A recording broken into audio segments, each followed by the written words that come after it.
Next up, guys, we have the player that I'm calling my official sleeper of this group. Oh yes, and not because I took a nap today, but this is a guy that I think most people have rated where if they were doing their own top 10, he wouldn't be in there. But I'm popping him in, and there's a lot of things I like on tape at that point from him. So let's go into it with Malik Mustapha.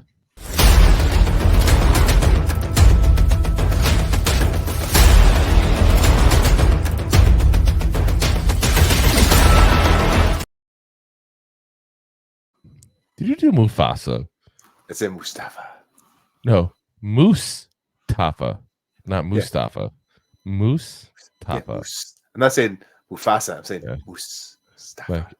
Yeah. I'm saying it like Mufasa. Kill me.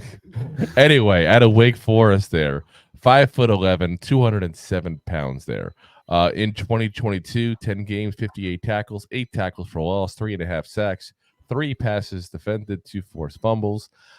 This past year, 12 games, 80 tackles, 5 tackles for loss, half a sack, 1 interception, 2 passes defended, at a 79.6 PFF grade.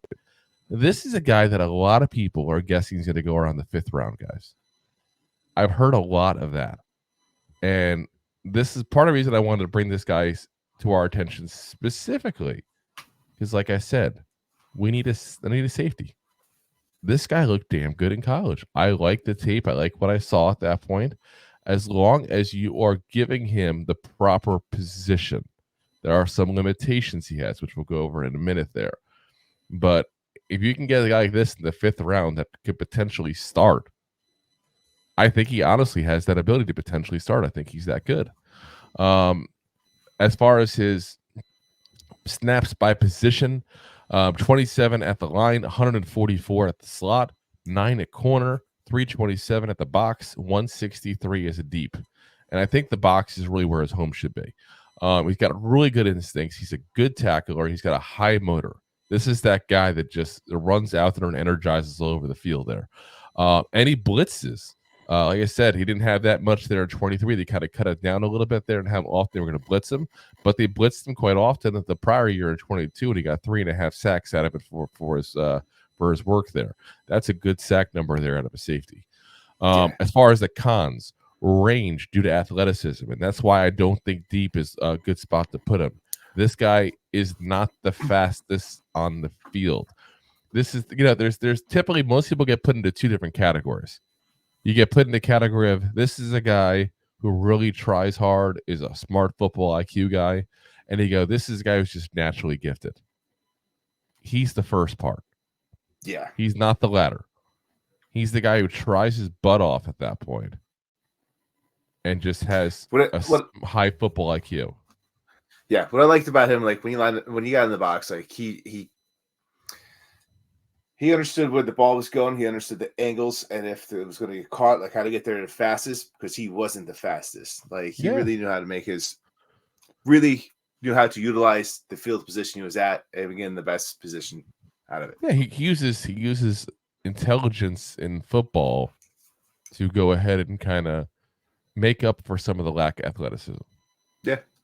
He's also does have short arms, got a little T-Rex arms there. Yeah, exactly. So again, we talk about that a lot with linemen, but it matters also when you're talking about, people that are in coverage. They're jumping up to try to pat the ball down. But even also people forget too, sometimes is that punch those first 5 yards at that point. You see those corners, they're punching just the same as the lineman does. If you can do that well and you can knock them off where they want to go at that point, that's a huge advantage for you. Especially like if we're playing against a team that has a quarterback like sort of say like a Mahomes or a system quarterback. I shouldn't say Mahomes, like a system quarterback where they know like 1, 2, 3, 4, throw it over here. If you knock that receiver off 3 steps, he's out of the step of the ball. And listen, every receiver has those couple of routes they love to run on a regular basis, and you all know that. We all know that.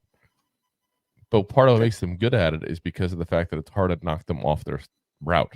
They're very good. They're very steady with it at that point. They got good, moves at that point to keep it going. Again, this is not the guy who can punch someone out of that position because he just got those short arms. The only other issue I really saw with him, he's a little overly aggressive at times, and I think that is him trying to make up for the issues he does have there as far as the athleticism. But every so often, he just bites on a play at that point, and he's running like a straight line to the spot, and then all of a sudden the guy jukes just a little bit, and he can't put on the brakes and stop to shift back over again, and allows a bigger play than it was going to be otherwise because he was overly aggressive and overly went for the but he overly just went for where he thought the guy was going to go as opposed to letting the play come to him to a degree, but again, I think you saw good things on him in college. Wake Forest isn't exactly the largest school, obviously, and they're going to get some hits because of that, and I think that's part of why he takes hitting. Again, I don't think he's going to be the best coverage guy. He's more of a box safety, which again is going to give him a hit in this draft as well.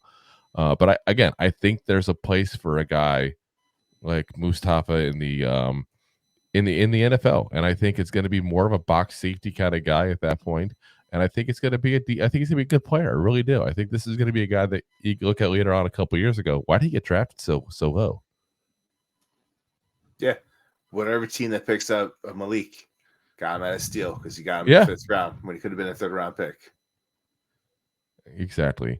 Thanks for listening to Two Giant Goofballs, a New York Giants podcast.